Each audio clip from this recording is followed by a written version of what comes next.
कर लो। जैसे कि आप सभी को मालूम है कि राजनीति जो है, राजनीति में अगर कोई नया चेहरा आता है तो उसे दबाने की कोशिश की जाती है, क्योंकि वो चाहते हैं, क्योंकि पुराने घाव होते हैं और वो नहीं चाहते कि कोई नया चेहरा है। आज हमारे साथ चंद्रशेखर आजाद साहब हैं जो भीम आर्मी से हैं और उन्होंने बहुत कम टाइम में बहुत बड़ा वजूद अपना बना लिया है। अगर हम CA/NRC की बात करें, जब दिल्ली में प्रोटेस्ट चल रहे थे उस टाइम में आजाद, चंद्रशेखर आजाद ये नाम जो था ऐसा गूंजता था कि सब लोग चाहते थे कि इनसे मुलाकात हो सके, इनके साथ चल सके। इनका ये कहना था कि पुलिस ने मुझे बंद किया, मुझे डर नहीं, मेरे भाई हैं और मुझे जाना है। तो ये सफर कैसा रहा आपका? अच्छा, देखो मैं अपने संघर्षशील क्रांतिकारी महापुरुषों को पढ़ के आगे बढ़ा।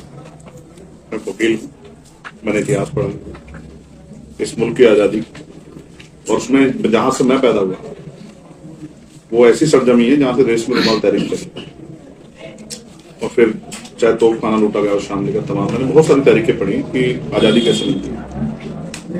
और मैं क्योंकि मेरा जमीर जिंदा, तो जब भी कहीं अन्याय होता है तो फिर मैं सोचता हूँ कि मैं खुद से सवाल करता हूँ कि अगर मैंने आज ये आवाज नहीं उठाई तो क्या कल मैं आंख मिला पाऊंगा। जब मैं इस बात को सोचता हूँ तो मुझे एहसास होता है कि जहां अन्यायपन की आवाज उठाना जरूरी है।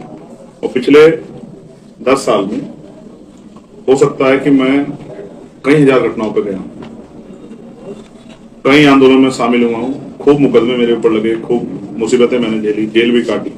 और एक समय तो ऐसा आया जब NRC आई, CAN पर NRC, गृह मंत्री ने कहा कि हम पूरे देश में CAN पर NRC लागू कराएंगे और कोई नेता बोलने को राजी नहीं हो रहा था।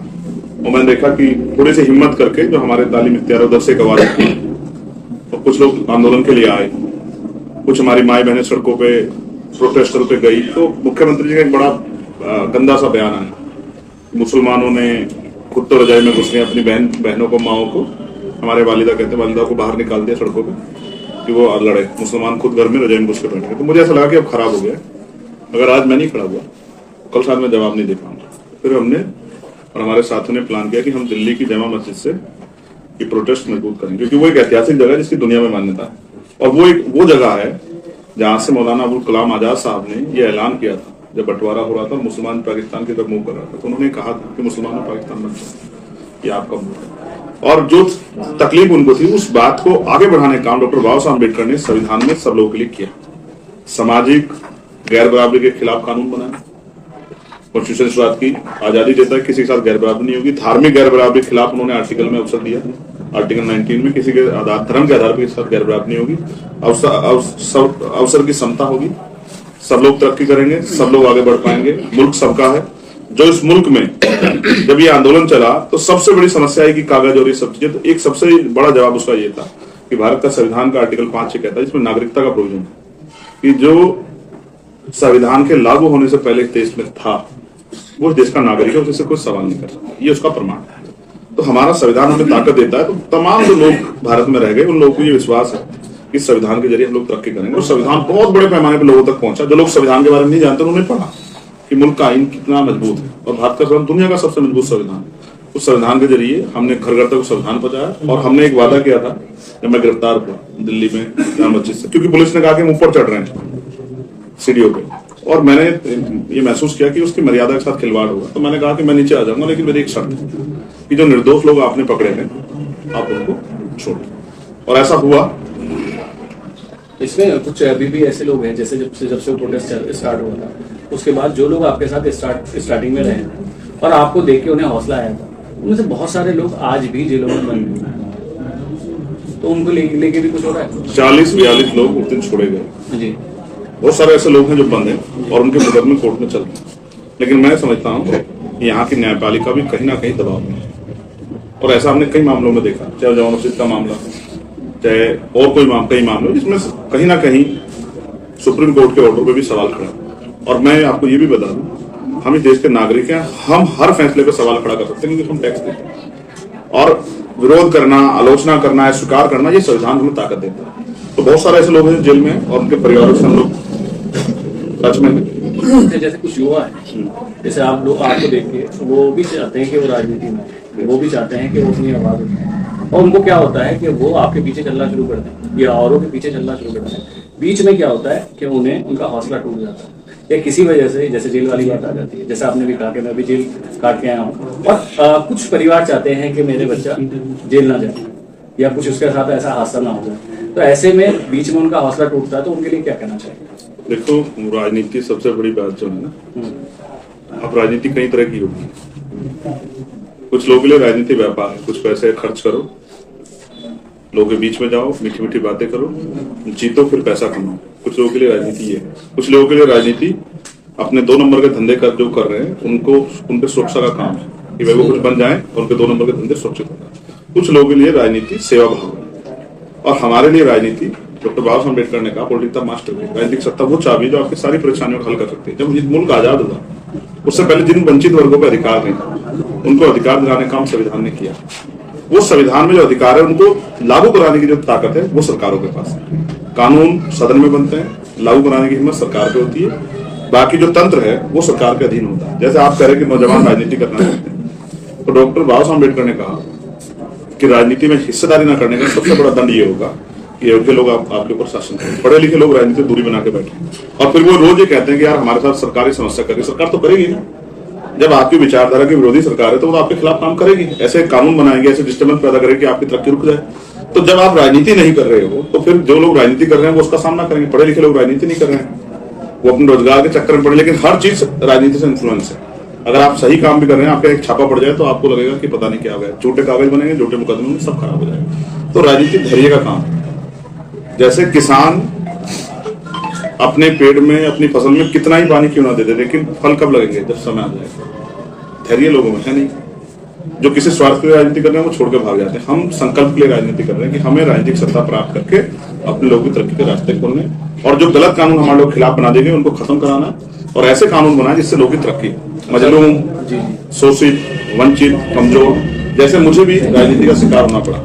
जब मेरे साथ अन्याय हुआ, मुझे जेल भेजा गया, मुझे ऊपर एनएसए लगी, जिन नेताओं से मुझे उम्मीद थी कि आवाज उठाएंगे, उन्होंने आंख बंद कर लिया। आपको जान के आश्चर्य होगा, मैंने पहचान बनाई भीम आर्मी के लोगों की मदद से, आजाद समाज पार्टी लोगों की मदद से, लेकिन मेरे ऊपर अभी 6 महीने न्यू गोली चली। मेरी फाइलें सब जगह पड़ी, मेरे पासपोर्ट की फाइल पड़ी, मेरे लाइसेंस की फाइल पड़ी।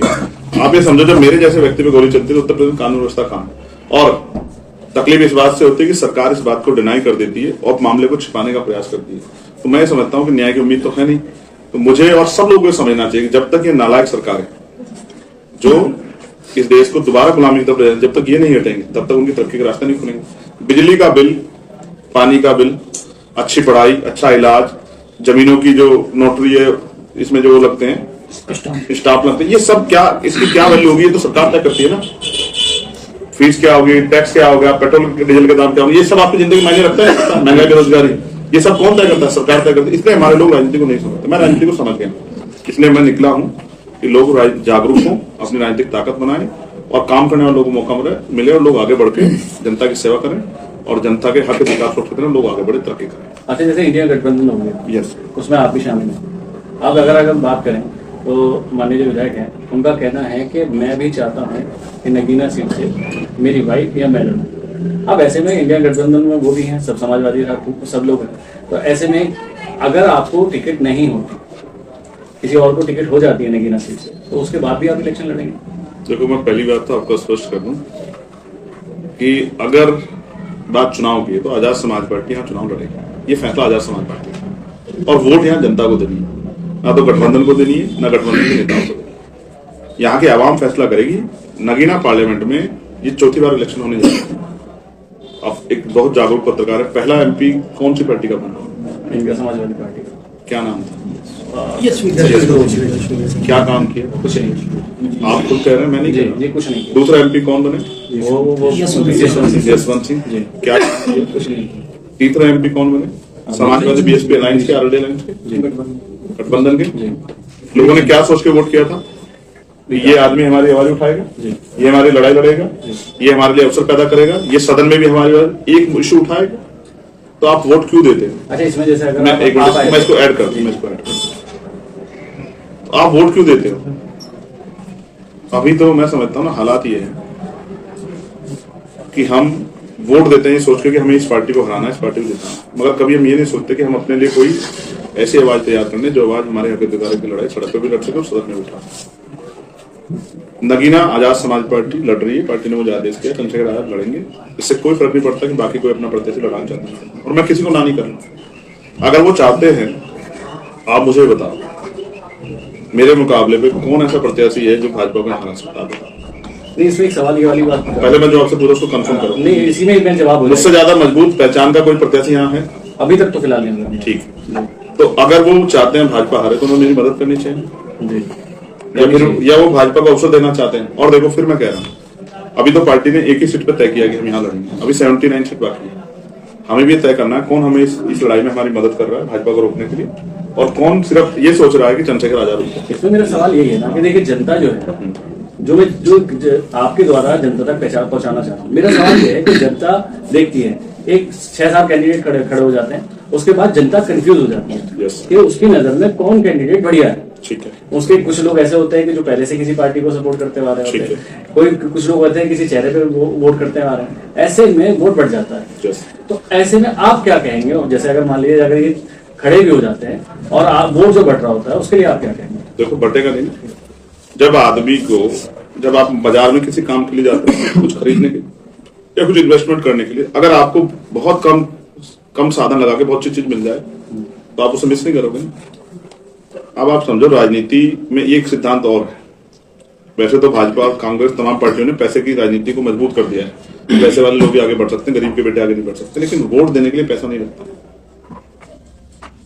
तो हम लोगों के बीच जा रहे हैं लोगों से अपील करने के लिए कि आपने सबको अजमा लिया। हमारे कहावत है अजमाए हुए को अजमाओगे तो वही मिलेगा जो मिलता है।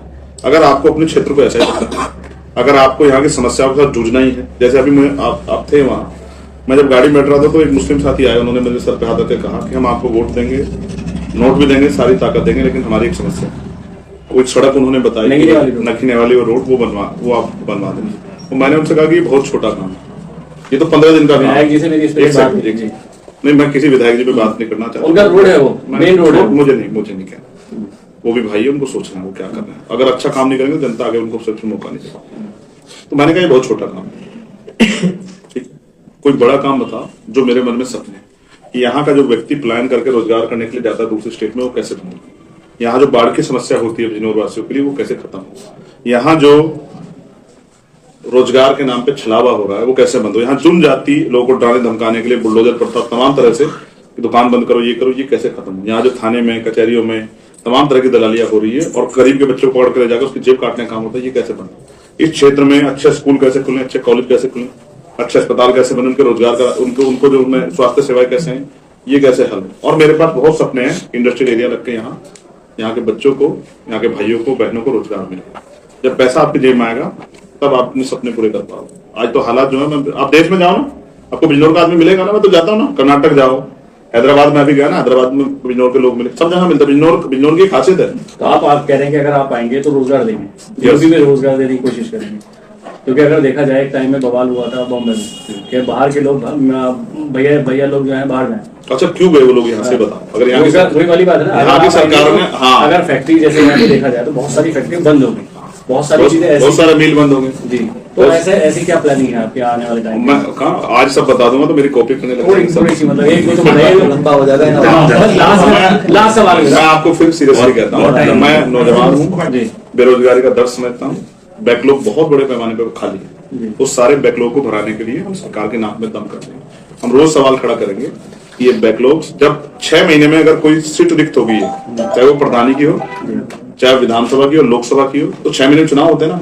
तो अगर बैकलॉग है किसी डिपार्टमेंट में, अगर नौकरी खाली है तो आप उसको क्यों नहीं भर रहे? जो भर्तियां नहीं आ रही है उन विभागों में भर्तियां आनी चाहिए, जो पेपर लीक हो रहे हैं वो बंद होने चाहिए, जिन लोगों को आप सरकारी रोजगार नहीं दे पाए उनके प्राइवेट रोजगार की व्यवस्था आपको करनी चाहिए। और बहुत सारे हम लोग प्रयास करेंगे कि यहाँ इन्वेस्टमेंट करें लोग, बड़ी बड़ी कंपनियां लगे और बच्चों को यहाँ रोजगार मिले। यहाँ का आदमी कहीं जाके अपमानित ना हो, उसको कोई भैया जी कह के ना पीटे, उसको कोई और तरह से अपमानित ना करे। और फिर सबसे ज्यादा जरूरी है महिला सुरक्षा का मामला, कि महिला सुरक्षा दिक्कत, जैसे बीजेपी के लोग जमीनें कब्जा रहे ना, लोगों की जमीनों में निगाह, बीजेपी लोग 500 बीघे जमीन इकट्ठी कर लिए, इनको कैसे रोकेंगे?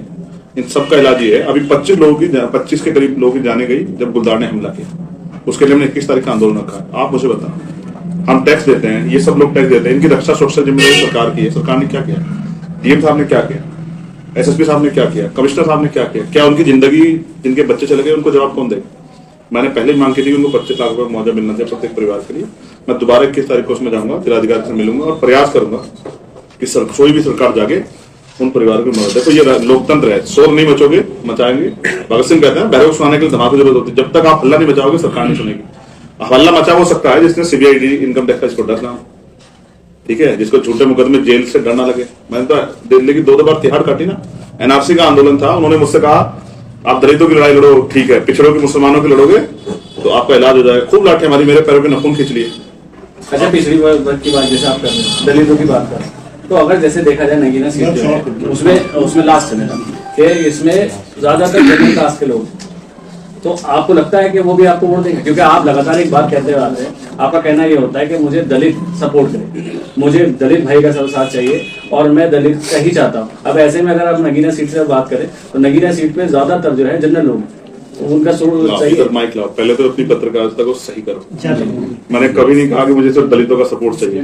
क्या तो तुम पढ़ते नहीं हो? ये तुम्हारी जानकारी। और फिर मैं आपको बता दूं, ये ऐसी सीट है पूरे देश की जिसमें जनरल सामान्य जाति के लोगों की वोट 15% से कम है। पत्रकार की अपनी एक तार्किक शक्ति भी होनी चाहिए। ऐसा नहीं कि सवाल कर दिया मैंने, तो यहाँ 15% ज्यादा सामान्य जाति की वोट नहीं। आप किसी से पूछ लो, सर्वे देख लो, मैं तो सरकारी वकील हूँ ना, मुझे पता है। दूसरी बात, दलित जो सबसे ज्यादा पिटा है, मुस्लिम जो सबसे ज्यादा पिटा है, पिछड़े वर्ग के लोग, 52% आबादी को 52% आरक्षण नहीं मिल रहा है, जाति का जनगणना नहीं हो रही, जो भर्ती आती है उसमें आरक्षण का फॉर्मूला लागू नहीं होता है। उनके बच्चे करेंगे क्या देश में जब सरकारी नौकरी नहीं बचेगा? इसका जवाब सरकार को देना पड़ेगा। मैं फिर आपसे कह रहा हूँ, हम उसके लिए लड़ रहे हैं जिसकी आवाज कोई नहीं उठा। मैं उसकी आवाज बनना चाहता हूँ जिसके लिए कोई बोल नहीं रहा, जिन्होंने खूब सबको नेता बनाया, जिनकी आवाज उठाने के लिए कोई तैयार नहीं। इसलिए सामान्य ज्ञान ठीक करके आगे बढ़ते रहो और आपके लिए मंगल कामना। फिर नए हो, धीरे धीरे सीनियर पत्रकार हो जाओगे, पूरी जानकारी भी करते हो। देखिए, सीखने को बहुत कुछ मिलेगा क्योंकि वरिष्ठ है और पहली बार चंद्रशेखर साहब से हमारी ये इंटरव्यू था कि न्यूज के लिए। भाई बहुत बड़ी बात है कि चंद्रशेखर साहब ने एक इंटरव्यू दिया और हौसला बढ़ाने की कोशिश करी। मैं मोहम्मद फराज कहता हूँ